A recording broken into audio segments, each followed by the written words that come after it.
Hi students, നമ്മളിന്ന് പഠിക്കാൻ പോകുന്നത് പഠിക്കലല്ല, ഞാൻ എപ്പോഴും പറയണമല്ലോ, നമ്മുടെ ബൂസ്റ്റർ സീരീസിലെ നെക്സ്റ്റ് പാർട്ടായ നെക്സ്റ്റ് ചാപ്റ്റർ ആണ് ഇത്, പ്ലാനിങ്. ഇന്ന് നമ്മൾ പ്ലാനിങ് ആണ് നോക്കാൻ പോകുന്നത്. ആദ്യമായിട്ടാണ് ഈ ചാപ്റ്റർ നോക്കണമെങ്കിൽ ഈ ഒരു വീഡിയോ വേണ്ട, നിങ്ങൾക്ക് ആ ചാപ്റ്ററിന്റെ ഒരു ഓവർവ്യൂ കിട്ടും. ഇനി പഠിച്ചു കഴിഞ്ഞിട്ട് പിന്നെയും ഒന്ന് റിവിഷന് വേണ്ടിയാണ് നോക്കണമെങ്കിൽ നമുക്ക് റിവൈസ് ചെയ്യാനും ഈ വീഡിയോ ഹെൽപ്ഫുൾ ആയിരിക്കും.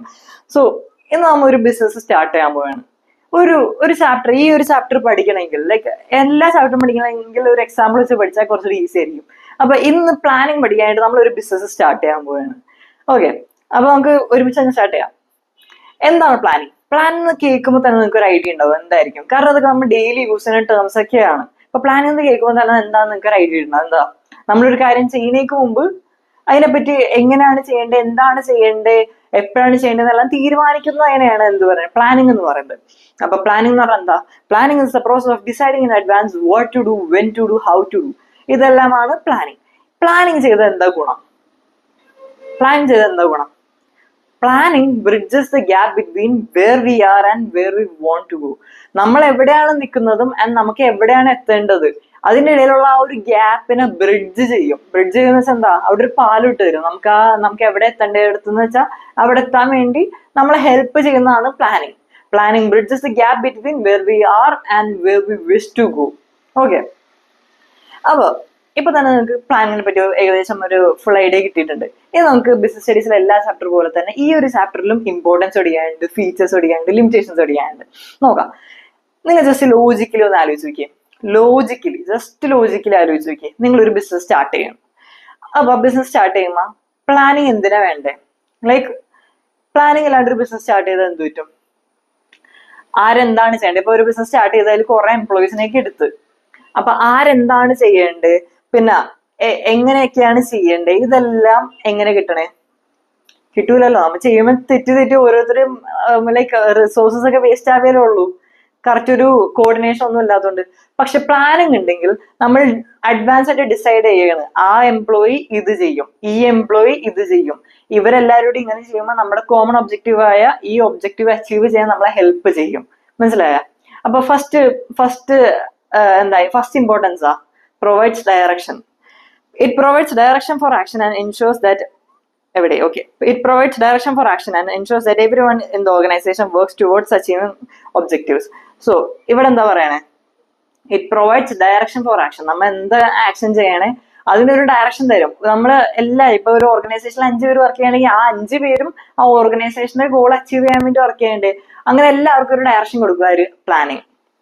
പിന്നെ അടുത്തെന്താ? Reduces risk of uncertainty. നമ്മുടെ ലൈഫ് ഭയങ്കര അൺസർട്ടനാ.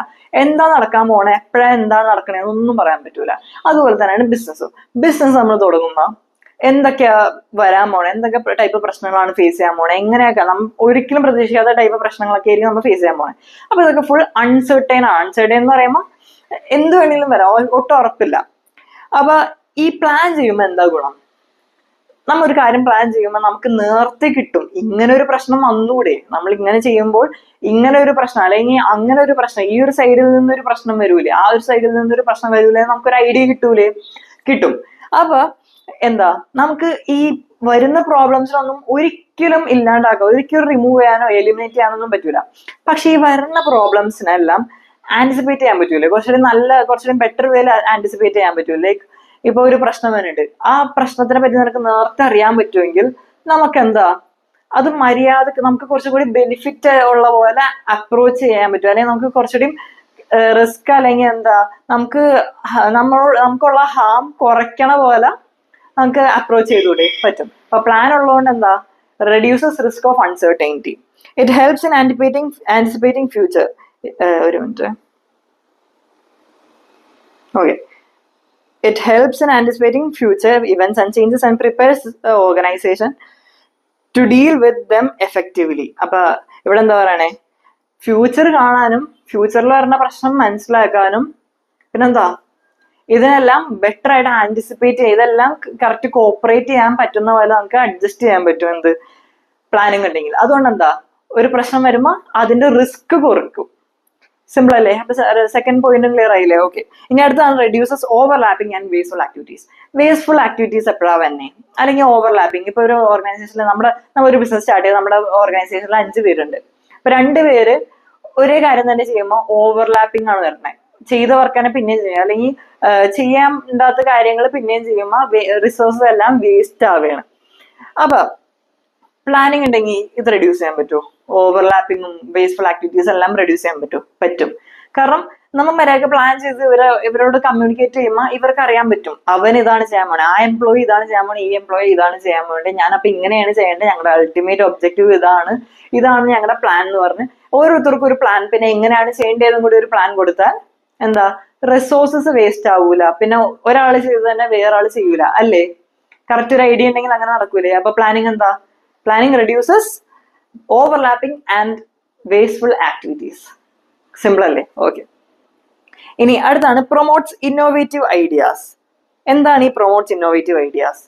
ഈ പ്ലാനിങ് ഉണ്ടല്ലോ, പ്ലാനിങ് ആണ് നമ്മളൊരു ഓർഗനൈസേഷൻ തുടങ്ങുന്നേക്കുമ്പോൾ ആദ്യം നിന്നെന്താ? പ്ലാനിങ് ആണ്.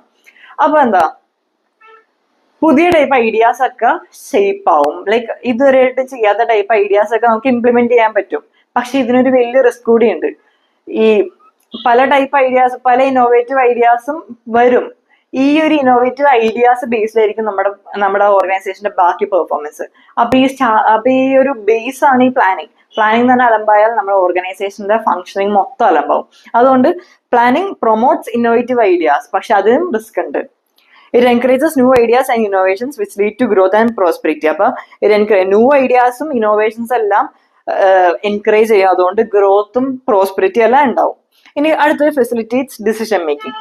ഈ പ്ലാനിങ്ങില് നമുക്ക് നമ്മുടെ ഒരു ഗോൾ എന്ന് വെച്ചാൽ, ഞാൻ ഒരു ബിസിനസ് സ്റ്റാർട്ട് ചെയ്തുകൊണ്ട് എന്റെ ഗോൾ എന്ന് വെച്ചാൽ 1 വർഷത്തിനുള്ളിൽ ഒരു 1 lakh അല്ലെങ്കിൽ 10 lakh പ്രോഫിറ്റ് കിട്ടലായിരിക്കും. അപ്പൊ എനിക്ക് 10 lakh പ്രോഫിറ്റ് ഉണ്ടാക്കാനായിട്ട് പല വഴി അത് അപ്രോച്ച് ചെയ്യാൻ പറ്റും, പല വേ ഉണ്ടാവും, പല മെത്തേഡ്സ് ഉണ്ടാവും അത് അച്ചീവ് ചെയ്യാനായിട്ടും. ഈ സംഭവങ്ങളൊക്കെ അച്ചീവ് ചെയ്യാൻ വേണ്ടി എന്താ പല വഴികളുണ്ട്.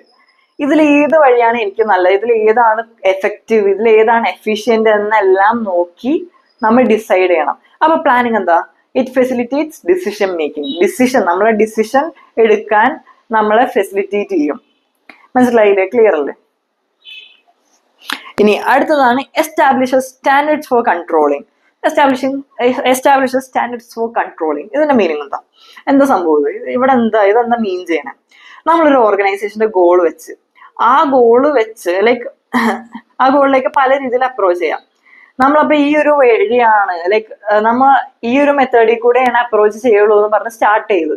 എന്നിട്ട് നമ്മുടെ പെർഫോമൻസ് നടന്നുകൊണ്ടിരിക്കുകയാണ്, നമ്മുടെ ഓർഗനൈസേഷൻ പെർഫോം ചെയ്തുകൊണ്ടിരിക്കുകയാണ്. അപ്പൊ നമ്മുടെ ഓർഗനൈസേഷൻ കറക്റ്റ് ആയിട്ടാണോ പെർഫോം ചെയ്യണേന്ന് അറിയാനായിട്ട് നമുക്ക് എന്തെങ്കിലും വെച്ച് കമ്പയർ ചെയ്യണ്ടേ? ഇപ്പൊ എന്റെ ഗോൾ എന്ന് പറഞ്ഞാൽ ഒരു സബ്ജക്ട് ടോപ്പർ ആവണം എന്നായിരുന്നു എന്ന് വിചാരിക്കും. ബിസിനസ് സ്റ്റഡീസിന് സബ്ജക്ട് ടോപ്പർ ആവണം എന്നായിരുന്നു എന്റെ ഗോൾ എന്ന് വിചാരിക്കും. അപ്പോ എനിക്ക് എങ്ങനെ കമ്പയർ ചെയ്യാൻ പറ്റും? ഞാൻ മര്യാദക്കാണോ പോണേ, ഞാൻ കറക്റ്റ് വേ കൂടെയാണോ പോണേന്ന് എങ്ങനെ കമ്പയർ ചെയ്യാൻ പറ്റും? അതിന്റെ ഇടയിലുള്ള ടെസ്റ്റുകൾ, നമ്മുടെ അൾട്ടിമേറ്റ് മാർക്ക് ഡിറ്റർമൈൻ ചെയ്യുന്നത് ബോർഡ് എക്സാം ആണ്. പക്ഷെ അതിന് മുമ്പുള്ള ടെസ്റ്റുകളുടെ മാർക്കൊക്കെ വെച്ച് നോക്കുമ്പോൾ നമുക്കൊരു നമ്മൾ കമ്പയർ ചെയ്യുമ്പോൾ നമുക്ക് ഐഡിയ കിട്ടും നമ്മൾ കറക്റ്റ് വഴി കൂടെയാണ് പോണേ. അപ്പൊ നമുക്കൊരു ബെഞ്ച് മാർക്കാണ് സെറ്റ് ചെയ്യണേ. പ്ലാൻ ചെയ്യുമ്പോൾ നമ്മളപ്പോ എന്താ ഒരു ബെഞ്ച് മാർക്ക് സെറ്റ് ചെയ്യണം. നമ്മൾ ഇത് വെച്ചാണ് കമ്പയർ ചെയ്യണം. നമുക്ക് കറക്റ്റ് ആയിട്ടാണോ പോണേ, കറക്റ്റ് ആയിട്ടല്ലയോ പോണേന്നെല്ലാം നമുക്ക് ചെക്ക് ചെയ്യാൻ പറ്റും. മനസ്സിലായോ? It sets standards for measuring performance and helps in taking corrective action. And ഇപ്പൊ എനിക്ക് സബ്ജക്ട് ടോപ്പർ ആവണമെന്നായിരുന്നു, പക്ഷെ ഈ ടെസ്റ്റുകളിലെല്ലാം എന്റെ മാർക്ക് ഭയങ്കര ടൂ ലോ ആയിട്ട് തന്നെ. അപ്പൊ എനിക്ക് അപ്പൊ തന്നെ മനസ്സിലാവും എന്റെ മെത്തേഡ് ചേഞ്ച് ചെയ്യേണ്ട ആവശ്യമുണ്ട്. ഇതും കൊണ്ട് എനിക്ക് പിടിച്ചെടുക്കാൻ പറ്റൂല എന്നൊരു മനസ്സിലായി നമുക്ക് കറക്റ്റീവ് ആക്ഷൻ എടുക്കാൻ പറ്റും. അപ്പൊ പ്ലാൻ ചെയ്യണോണ്ട് നമുക്കൊരു സ്റ്റാൻഡേർഡ് തരും. സ്റ്റാൻഡേർഡ് എന്ന് വെച്ചാൽ നമുക്കൊരു ബെഞ്ച് മാർക്ക് വെക്കാൻ പറ്റും. നമ്മൾ ഇത് വെച്ച് ബെഞ്ച് മാർക്ക് വെച്ച് കമ്പയർ ചെയ്ത് നമുക്ക് മനസ്സിലാവും നമ്മൾ കറക്റ്റ് റൂട്ടിൽ കൂടെയാണ് പോണേ അല്ലെങ്കിൽ കറക്റ്റ് റൂട്ടിൽ കൂടെ അല്ലയോ പോണേന്ന് നമുക്ക് മനസ്സിലാവും. ക്ലിയർ അല്ലേ? സിമ്പിൾ അല്ലേ? ഇപ്പൊ ഇമ്പോർട്ടൻസ് ഓഫ് പ്ലാനിങ് കഴിഞ്ഞു. സിമ്പിൾ ആണല്ലോ. ഫസ്റ്റ് പ്ലാൻ ചെയ്യുമ്പോൾ നമുക്ക് ഡയറക്ഷൻ തരും. എല്ലാ ഓർഗനൈസേഷൻ പല ആൾക്കാരുണ്ടാവും, അവർക്ക് എല്ലാവർക്കും ഒരു കോമൺ ഡയറക്ഷൻ കൊടുക്കും. എന്നാലാണ് അവരുടെ ഓർഗനൈസേഷണൽ ഗോൾ ഒബ്ജക്റ്റീവ് അച്ചീവ് ചെയ്യുള്ളൂ. അത് കഴിഞ്ഞിട്ട് നമുക്ക് നേരത്തെ എല്ലാ പ്രശ്നങ്ങളും കാണാൻ പറ്റും. അതുകൊണ്ട് റിസ്ക് ഓഫ് അൺസർട്ടൈനിറ്റി റെഡ്യൂസ് ചെയ്യാൻ പറ്റും. പിന്നെ reduces overlapping and wasteful activities. Overlap ചെയ്യുന്ന വേസ്റ്റ്ഫുൾ ആയിട്ടുള്ള ആക്ടിവിറ്റീസ് വരുന്നതെല്ലാം ഒഴിവാക്കാൻ പറ്റും. ഡിസിഷൻ മേക്കിംഗ് ഫെസിലിറ്റേറ്റ് ചെയ്യും. കാരണം നമ്മൾ എന്തെങ്കിലും ഒരു ബെസ്റ്റ് പ്ലാൻ നമ്മൾ ചൂസ് ചെയ്യണം, അങ്ങനെ നമ്മൾ ഡിസൈഡ് ചെയ്യണം. അപ്പൊ നമ്മൾ ഡിസിഷൻ മേക്കിങ്ങിനെ ഫെസിലിറ്റേറ്റ് ചെയ്യണം നമ്മള്. പിന്നെ അടുത്താണ് സ്റ്റാൻഡേർഡ്സ് ഫോർ കൺട്രോളിങ്. അത് ഞാൻ ഇപ്പൊ പറഞ്ഞതാണ്. ക്ലിയർ അല്ലേ? അപ്പൊ ഇമ്പോർട്ടൻസ് നമ്മുടെ കഴിഞ്ഞു. സിമ്പിൾ അല്ലേ, ഭയങ്കര ഈസി. ഇനി അടുത്താണ് features of planning. Features of planning ഇപ്പൊ തന്നെ നിങ്ങളൊന്ന് ആലോചിച്ച് നോക്കി. പ്ലാനിങ്ങിന്റെ ഫീച്ചേഴ്സ് എന്ന് പറയുമ്പോൾ എന്താ, എല്ലാ ഓർഗനൈസേഷനും എന്തെങ്കിലും ഒരു ഗോൾ അച്ചീവ് ചെയ്യാൻ വേണ്ടിയായിരിക്കും ഉള്ളത്. ആ ഒരു ഗോൾ അച്ചീവ് ചെയ്യാൻ വേണ്ടിയായിരിക്കും നമ്മൾ പ്ലാൻ ചെയ്യുന്നത്. അപ്പൊ പ്ലാനിങ്ങിന്റെ ഫസ്റ്റ് ഫീച്ചർ എന്തായിരിക്കും? Planning is goal oriented. Planning is goal oriented. എല്ലാ ഓർഗനൈസേഷനെ എക്സിസ്റ്റ് ചെയ്യുന്നതിനാ അവരുടേതായ ഓർഗനൈസേഷണൽ ഗോൾസ് അച്ചീവ് ചെയ്യാൻ വേണ്ടിയാണ്. അപ്പൊ അതിൽ പ്ലാൻ ചെയ്യുന്നതിനാ ആ ഒരു ഗോൾ എഫക്റ്റീവ് എഫിഷ്യന്റ് ആയിട്ട് അച്ചീവ് ചെയ്യാൻ വേണ്ടിയാണ്. ഫസ്റ്റ് ഫീച്ചറാണ് പ്ലാനിങ് ഇസ് ഗോൾ ഓറിയന്റഡ്. കാരണം എന്താ, planning focus on achieving predetermined. നേരത്തെ നമ്മൾ ഡിസൈഡ് ചെയ്ത ഒബ്ജക്റ്റീവ്സ് അല്ലെങ്കിൽ ഗോൾസ് അച്ചീവ് ചെയ്യാനെല്ലാമാണ് ഈ പ്ലാനിങ് ഹെൽപ്പ് ചെയ്യണം. അപ്പൊ പ്ലാനിങ് ഇസ് ഗോൾ ഓറിയന്റഡ്. അത് കഴിഞ്ഞു പ്ലാനിങ് ഇസ് പ്രൈമറി ഫംഗ്ഷൻ. ഇവിടെ പ്രൈമറി ഫംഗ്ഷൻ എന്ന് പറയുന്നത് എന്താണെന്നറിയോ? നമ്മുടെ സീരീസ് ഓഫ് മാനേജ്മെന്റ് ഏതൊക്കെയാ?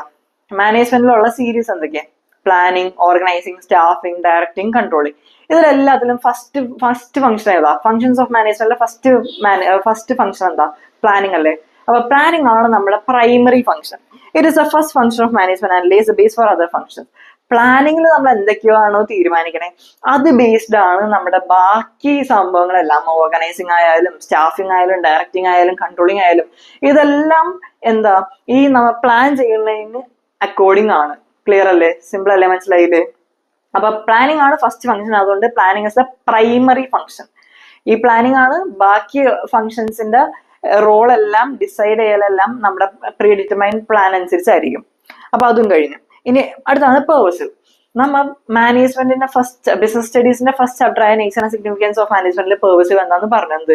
എന്തൊരു ഓർഗനൈസേഷൻ ആയാലും ഏത് ലെവലായാലും എല്ലാം അപ്ലൈ ചെയ്യാൻ പറ്റുന്നതാണ്. അപ്പൊ പ്ലാനിങ്ങും പേഴ്സീവ് ആണ്.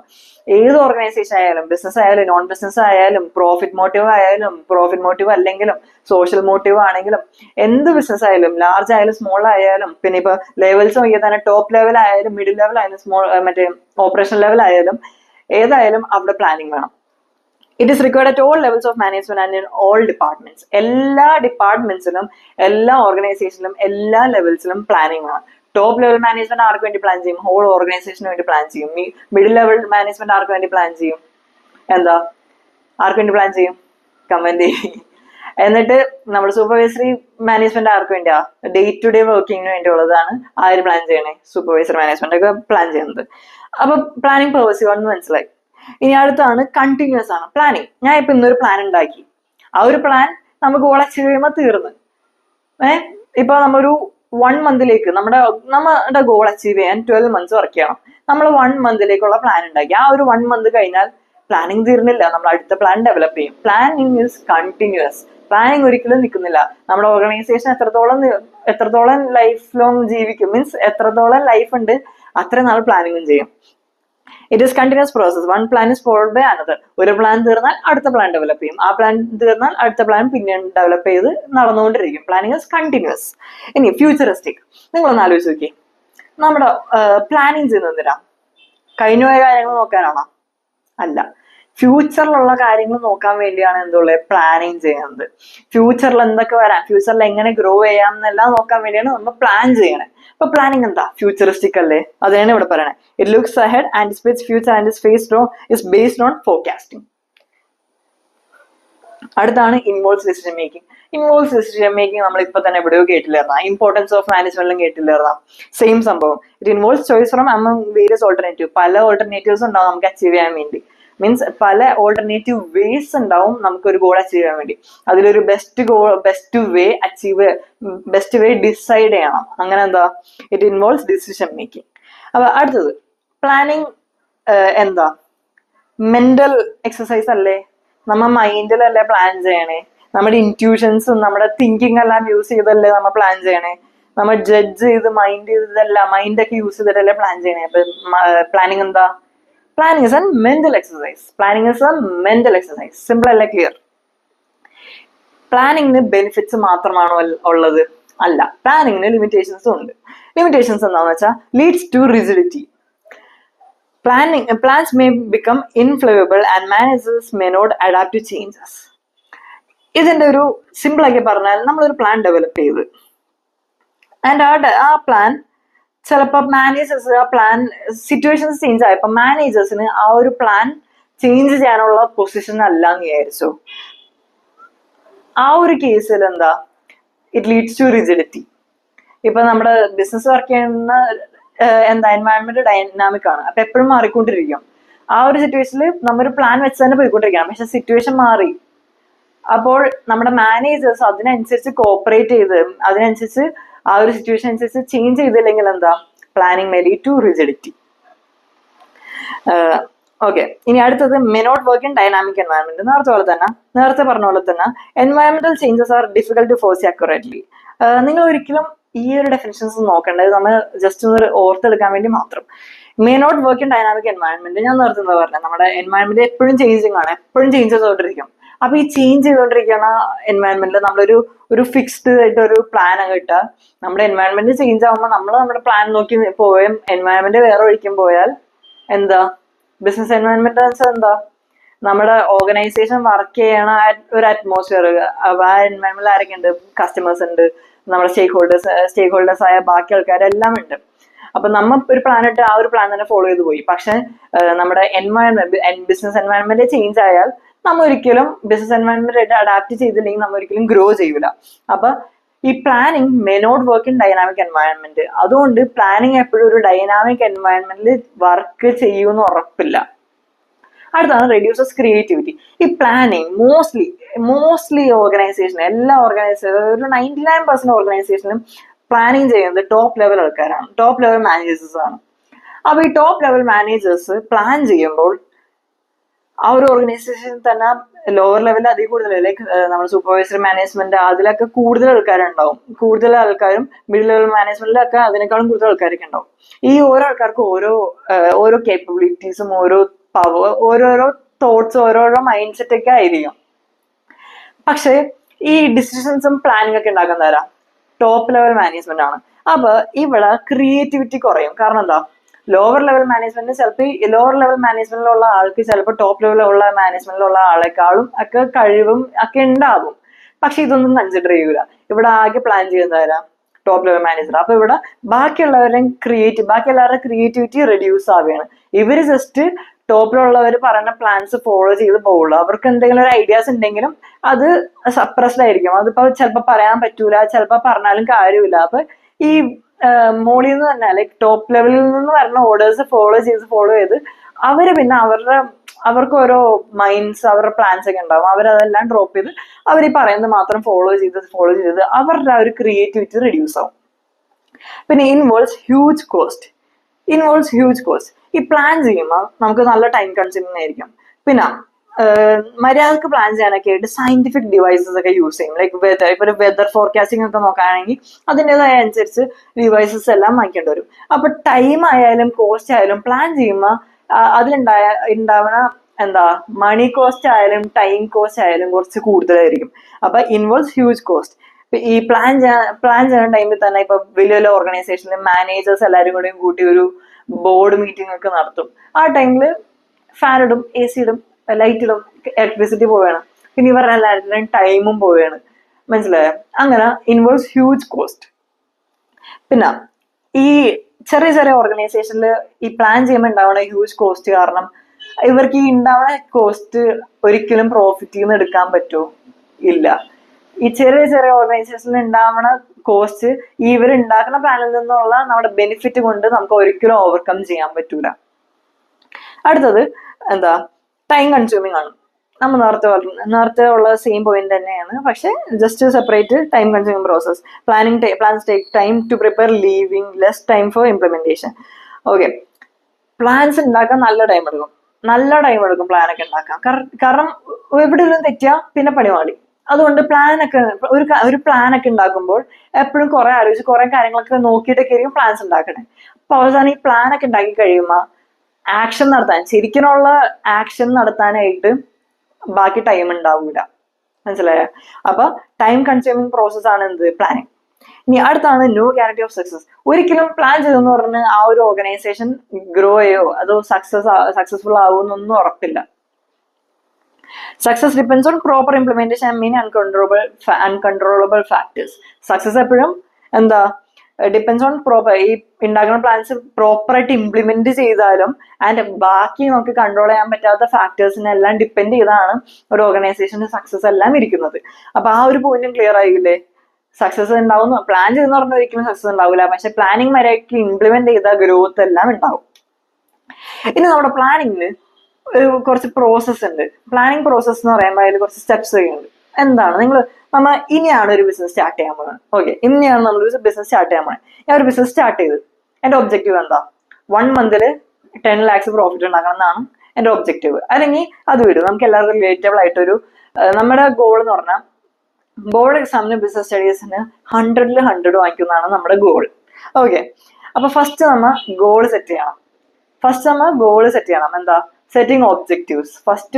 ഫസ്റ്റത്തെ സ്റ്റെപ്പാണ് സെറ്റിംഗ് ഒബ്ജക്റ്റീവ്. ഫസ്റ്റ് നമ്മൾ ഗോൾ സെറ്റ് ചെയ്യുന്നത് 100/100 ബിസിനസ് സ്റ്റഡീസ് ഞാൻ വാങ്ങിക്കും. അത് നമ്മൾ സെറ്റ് ചെയ്ത്, എന്നിട്ട് അടുത്തത് നമ്മൾ ഡെവലപ്പിംഗ് പ്രിമൈസസ് എന്ന് വെച്ചാൽ ഈ പ്രിമൈസസ് എന്താ? ഇതെന്താന്ന് വെച്ചാൽ നമുക്ക് കുറച്ച് അസംഷൻസ് ഉണ്ടാകണം. കാരണം ഫ്യൂച്ചർ അൺസർട്ടൻ ആണ്, ലൈക്ക് പലതും സംഭവിക്കാം. നമ്മൾ ചിലപ്പോൾ പെട്ടെന്ന് നമ്മൾ ഡെയിലി പഠിക്കാനൊക്കെ പ്ലാൻ ചെയ്യും, പക്ഷെ പെട്ടെന്ന് ബിസി ആവും, ചിലപ്പോൾ നമുക്ക് അവോയ്ഡ് ചെയ്യാൻ പറ്റാത്ത തിരക്കുകളിലേക്ക് നമ്മൾ പോകും. അപ്പൊ ഇതിനൊക്കെ ആയിട്ട് നമ്മൾ ഒരു അസംഷൻ വേണം. ഞാൻ ഇത്രയും തിരക്കിലേക്ക് പോകൂല, ഞാൻ ആ ഒരു ഏരിയയിലേക്ക് തിരിയൂല, ഞാൻ എപ്പോഴും ഒന്ന് പഠിക്കാം. അങ്ങനെ കുറച്ച് അസംഷൻസ് ഒക്കെ ഉണ്ടാക്കണം.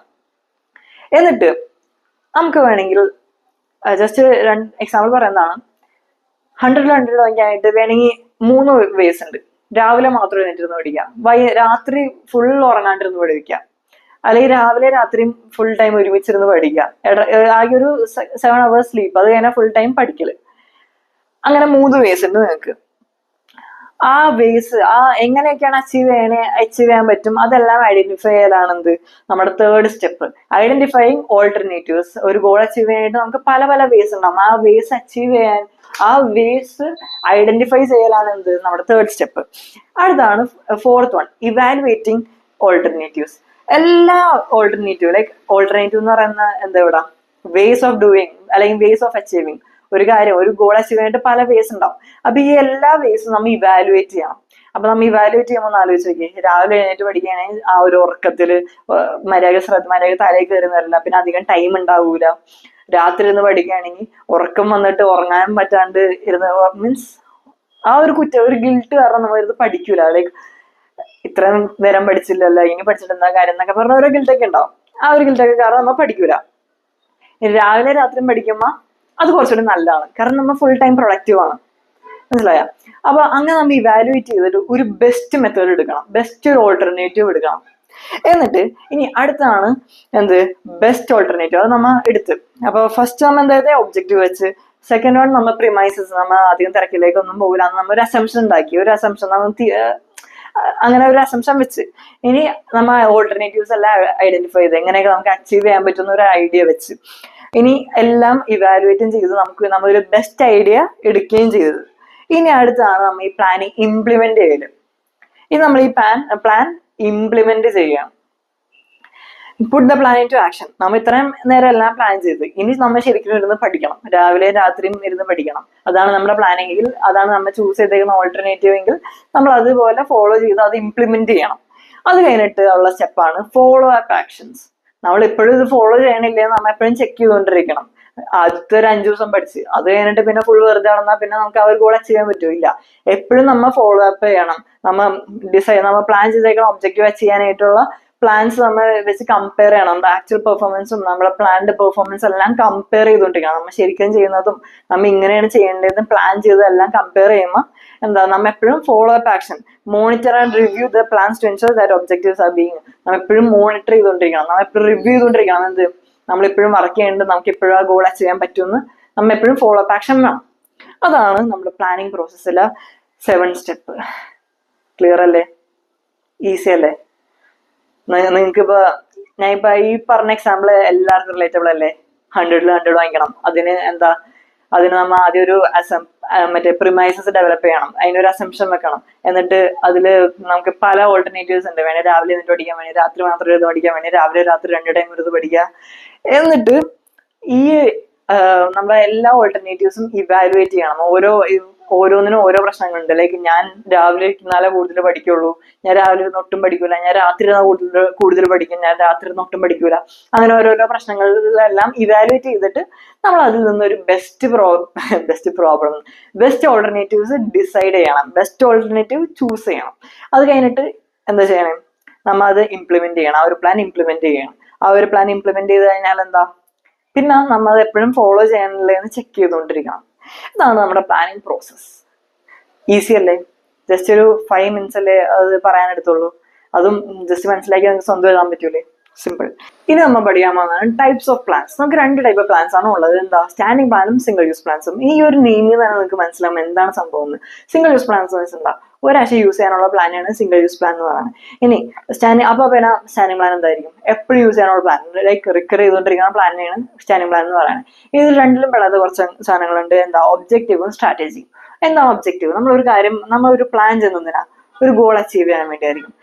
ഈ ഒരു പ്ലാൻ ചെയ്ത് അവസാനത്തെ എൻഡ് റിസൾട്ട് അച്ചീവ് ചെയ്യാൻ നമ്മൾ നോക്കണം. ആ എൻഡ് റിസൾട്ട് ആണ് എന്ത് പറയണേ? ഒബ്ജക്റ്റീവ് എന്ന് പറയണേ. End result to be achieved by the organisation, they are the foundation of all plans. ഈ ഒരു പ്ലാൻസ് എല്ലാം ഡെവലപ്പ് ചെയ്യാനുള്ള റീസൺ തന്നെ എന്താ? ആ ഒരു ഒബ്ജക്റ്റീവ് അച്ചീവ് ചെയ്യാൻ വേണ്ടി ആയിരിക്കും. അപ്പൊ അതിനെയാണ് ഒബ്ജക്റ്റീവ് എന്ന് പറയുന്നത്. എന്താ? End results to be achieved. ഇനി അടുത്താണ് സ്ട്രാറ്റജി. സ്ട്രാറ്റജി എന്ന് പറയുമ്പോൾ നിങ്ങൾക്ക് അറിയാലോ എന്താ, ഒരു കാര്യം അച്ചീവ് ചെയ്യാനുള്ള ഒരു പ്ലാൻ, ലൈക്ക് നമ്മുടെ പഠിക്കാനുള്ള സ്ട്രാറ്റജി, ലൈക്ക് ഒരു ടോപ്പർ ആവാൻ പല സ്ട്രാറ്റജീസ് ഒക്കെ ഉണ്ടാവും. അപ്പൊ അതുപോലെ ഒരു comprehensive plan to achieve the organisation objective. ഒരു ഓർഗനൈസേഷന്റെ ഒബ്ജക്റ്റീവ് അല്ലെങ്കിൽ ഒരു ഒബ്ജക്റ്റീവ് അച്ചീവ് ചെയ്യാനുള്ള ഒരു കോംപ്രിഹെൻസീവ് പ്ലാനിനെയാണ് എന്ത്? സ്ട്രാറ്റജി എന്ന് പറയുന്നത്. ഇനി അടുത്താണ് നമ്മുടെ സ്റ്റാൻഡിങ് പ്ലാൻസ് വരുന്നത്. സ്റ്റാൻഡിങ് പ്ലാൻസിൽ ഞാൻ എന്താ സാധനം എന്ന് പറഞ്ഞായിരുന്നു. ഇത് നമുക്ക് കുറച്ച് പ്ലാൻസ് ഉണ്ട് സ്റ്റാൻഡിങ് ആയിട്ട്. അത് എന്തൊക്കെയാ? പോളിസി, ഒരു കമ്പനിയിലെ പോളിസി അല്ലെങ്കിൽ ഒരു ഷോപ്പിലെ പോളിസി, ലൈക്ക് റീഫണ്ട് തരൂല, അതൊക്കെ എപ്പോഴും അതുപോലെ ആയിരിക്കും. പോളിസി പറഞ്ഞാൽ ഇതെല്ലാം general guide lines four decision making and course of action. ഇതെല്ലാം ഒരു ജനറൽ ഗൈഡ് ലൈൻ ആയിരിക്കും. ഇപ്പൊ ഒരു സ്കൂൾ അഡ്മിഷൻ കിട്ടണമെങ്കിൽ 95% മാർക്ക്, അല്ലെങ്കിൽ ഒരു കോളേജിൽ അഡ്മിഷൻ കിട്ടണമെങ്കിൽ 95% മാർക്ക് വേണം. ഇതെല്ലാം ആ ഒരു കോളേജിന്റെ പോളിസി എന്ന് പറഞ്ഞാൽ ഈ ഗൈഡ് ലൈൻസ് ഫോളോ ചെയ്താലാണ് നിങ്ങൾക്ക് അവിടെ അഡ്മിഷൻ കിട്ടുള്ളൂ. അതിനാണ് പോളിസി എന്ന് പറയുന്നത്. ഇനി അടുത്താണ് പ്രൊസീജിയർ. പ്രൊസീജിയർ എന്ന് പറഞ്ഞാൽ steps to be followed in a particular sequence. ഒരു പെർട്ടിക്കുലർ സീക്വൻസിൽ ഫോളോ ചെയ്യേണ്ട സ്റ്റെപ്സിനെയാണ് എന്ത്? പ്രൊസീജിയർ എന്ന് പറയുന്നത്. ഇപ്പൊ നിങ്ങൾക്ക് ഒരു മിനിസ്റ്ററിനെ കാണണം, അല്ലെങ്കിൽ ഇപ്പൊ നിങ്ങൾക്ക് ചീഫ് മിനിസ്റ്ററിനെ കാണണം, അല്ലെങ്കിൽ നിങ്ങൾക്ക് ഒരു കാർ വാങ്ങിക്കണം. ഒരു കാർ വാങ്ങിക്കണമെങ്കിൽ ആദ്യം നിങ്ങൾ ഷോറൂമിൽ പോയിട്ട് നമുക്ക് ഇഷ്ടമുള്ള കാർ ഏതാണെന്ന് നോക്കി, അതിൽ നമുക്ക് ഇഷ്ടമുള്ള കളർ എന്തൊക്കെയാണ് ആഡ് ചെയ്യേണ്ടതൊക്കെ നോക്കി ഫൈനലി ബുക്ക് ചെയ്ത് അത് വരാനുള്ള ടൈം കൊടുത്തിട്ട് അത് വരുമ്പോൾ ഡെലിവറി എടുക്കുക. അതല്ലേ? അതുപോലെ ഓരോ സ്റ്റെപ്സ് ഉണ്ട്, ഇതിനെല്ലാത്തിനും ഓരോ സീക്വൻസും ഉണ്ട്. Steps to be followed in a particular സീക്വൻസിനെയാണ് എന്ത് പറയുന്നത്? പ്രൊസീജിയർ എന്ന് പറയുന്നത്. അപ്പൊ ചീഫ് മിനിസ്റ്ററിനെ മീറ്റ് ചെയ്യാൻ ഓരോ പ്രൊസീജിയേഴ്സ് ഉണ്ടാവും. ആദ്യം ആരോടിലൊക്കെ പോയി ചോദിക്കണമായിരിക്കും, അത് നമുക്ക് മാറ്റി വെക്കാം. അപ്പൊ ഓരോന്നിനും ഓരോരോ പ്രൊസീജിയേഴ്സ് ഉണ്ട്. പ്രൊസീജിയേഴ്സ് എന്ന് വെച്ചാൽ എന്താ? Steps to be followed in sequence. ഒരു സീക്വൻസിൽ ഫോളോ ചെയ്യേണ്ട സ്റ്റെപ്സിനാണ് എന്ത്? പ്രൊസീജിയർ എന്ന് പറയുന്നത്. മനസ്സിലായില്ലേ? ക്ലിയർ അല്ലേ? ഇനി അടുത്ത മെത്തേഡ്. മെത്തേഡ് എന്താണ് മെത്തേഡ്? മെത്തേഡ് എന്ന് പറയുമ്പോൾ prescribed way of performing A specific task. ഒരു ടാസ്ക് നമുക്ക് തന്നേക്കുന്ന ഒരു ടാസ്ക് ചെയ്യാനുള്ള ഒരു വേ ഓഫ് ഡൂയിങ്ങിനെയാണ് മെത്തേഡ് എന്ന് പറയുന്നത്. ഇപ്പൊ ടീച്ചിങ്ങിന് ഒരു പെർട്ടിക്കുലർ മെത്തേഡ് ഇല്ല. നമുക്ക് വേണേ പല ടീച്ചേഴ്സും പല വേ ഓഫ് ടീച്ചിങ് ആയിരിക്കും. ചിലവർ റിയൽ ലൈഫ് എക്സാമ്പിൾസ് വെച്ച് പഠിപ്പിക്കും, ചിലവർ അനിമേഷൻസ് വെച്ച് പഠിപ്പിക്കും. പല വേ ഓഫ് ടീച്ചിങ് ആയിരിക്കും. മെത്തേഡ് എന്ന് പറഞ്ഞാൽ prescribed way of performing A specific task. ഒരു ടാസ്ക് ചെയ്യേണ്ട പ്രിസ്ക്രൈബ്ഡ് വേനെയാണ് എന്ത്? മെത്തേഡ് എന്ന് പറയുന്നത്. നമ്മളൊരു ഓർഗനൈസേഷനിൽ വർക്ക് ചെയ്യണമെങ്കിൽ ആ ഓർഗനൈസേഷനിലുള്ള മെത്തേഡ് എന്താ? അവർ പറയുന്നത് നിങ്ങൾ ഇങ്ങനെയാണ് വർക്ക് ചെയ്യണം എന്ന് പറയുകയാണെങ്കിൽ അവിടുത്തെ മെത്തേഡ് അതാണ്. ഇനി അടുത്താണ് റൂൾ. റൂൾ എന്ന് പറയുമ്പോൾ പ്രത്യേകിച്ച് പറയേണ്ട ആവശ്യമൊന്നുമില്ലല്ലോ. Specific statements that tells what must or must not be done. എന്താണ് ചെയ്യേണ്ടത്, എന്താണ് ചെയ്യാൻ പാടില്ലാത്തതെന്നും പറയുന്ന കുറച്ച് സ്റ്റേറ്റ്മെന്റ്സ് ആണ് ഇത് റൂൾസ്. ഇത് എല്ലാം സ്റ്റാൻഡിങ് ആണ്. നിങ്ങൾ ഒന്ന് ആലോചിച്ചേ. പ്രൊസീജിയർ, ആ ഒരു പ്രൊസീജിയർ ഒരാഴ്ച ഫോളോ ചെയ്താൽ പിന്നെ ഫോളോ ചെയ്യേണ്ടാവുന്നുണ്ടോ? ഇല്ല, എപ്പോഴും ഫോളോ ചെയ്യണം. ആ ഒരു പ്രൊസീജിയറിൽ എപ്പോഴും ആക്ടിവിറ്റീസ് ചെയ്യണം. മെത്തേഡും എന്താ? അതും സ്റ്റാൻഡിങ് പ്ലാൻ ആണ്. പോളിസിയും സ്റ്റാൻഡിങ് പ്ലാൻ ആണ്. ഒരു കോളേജിൽ അഡ്മിഷൻ കിട്ടാൻ 95% വേണം, അതെല്ലാം ഒരു സ്റ്റാൻഡിങ് പ്ലാൻ ആണ്. ഇനി സിംഗിൾ യൂസ് പ്ലാൻ എന്ന് പറയുമ്പോൾ എന്താ? അതിലുള്ളതാണ് പ്രോഗ്രാം. ഒരു പ്രോഗ്രാം എന്ന് വെച്ചാൽ എന്താ? പ്രോഗ്രാം എന്ന് വെച്ചാൽ ഒരു ഇവന്റ് നടക്കുകയാണ്. ആ ഇവന്റിനെ പറ്റി ഡീറ്റെയിൽഡ് ആയിട്ട് ഒരു പ്ലാനാണ് പ്രോഗ്രാം എന്ന് പറയുന്നത്. ലൈക്ക് ആ ഒരു പ്ലാനിൽ എല്ലാം ഉണ്ടാവും. ലൈക്ക് ഈ ഒരു ടൈമിൽ ഇത് നടക്കും, ആ ഒരു ടൈമിൽ ഇത് നടക്കും, 9 to 10 ഇതായിരിക്കും പ്രോഗ്രാം, ഇതായിരിക്കും നടക്കാൻ പോണേ, 10 to 11 ഇതായിരിക്കും നടക്കാൻ പോണേ. അങ്ങനെ ഒരു ഡീറ്റെയിൽഡ് പ്ലാനാണ് പ്രോഗ്രാം എന്ന് പറയുന്നത്. ആ ഒരു ഇവന്റ് കഴിഞ്ഞാൽ പിന്നെ ആ ഒരു പ്ലാൻ, ആ ഒരു പ്രോഗ്രാം, ആ ഒരു പ്ലാൻ നമ്മൾ യൂസ് ചെയ്യുമോ? ഇല്ല. ആ ഒരു ഇവന്റ് എത്ര നേരം നിൽക്കുന്നു, എത്ര സ്പെസിഫിക് ടൈം നിൽക്കുന്നു, അത്ര നേരം ഈ പ്ലാൻ യൂസ് ചെയ്യും. അത് കഴിഞ്ഞാൽ ഈ പ്ലാനും തീരും. അതുകൊണ്ടാണ് ഇതിനെ സിംഗിൾ യൂസ് പ്ലാൻ എന്ന് പറയുന്നത്. ക്ലിയർ അല്ലേ? സിമ്പിൾ അല്ലേ? ഇനി ബഡ്ജറ്റ്. ബഡ്ജറ്റ് എന്ന് വെച്ചാൽ സ്റ്റേറ്റ്മെന്റ് ഓഫ് എക്സ്പെക്ടഡ് റിസൾട്ട്. നമ്മൾ എക്സ്പെക്ട് ചെയ്തേക്കുന്ന റിസൾട്ട് ഇൻ ന്യൂമറിക്കൽ ടേംസ്. ഈ ന്യൂമറിക്കൽ ടേംസിൽ നമുക്ക് എന്തോരം റിസൾട്ട് എക്സ്പെക്ട് ചെയ്തെന്ന് അതിന്റെ ഒരു സ്റ്റേറ്റ്മെന്റാണ് ബഡ്ജറ്റ് എന്ന് പറയുന്നത്.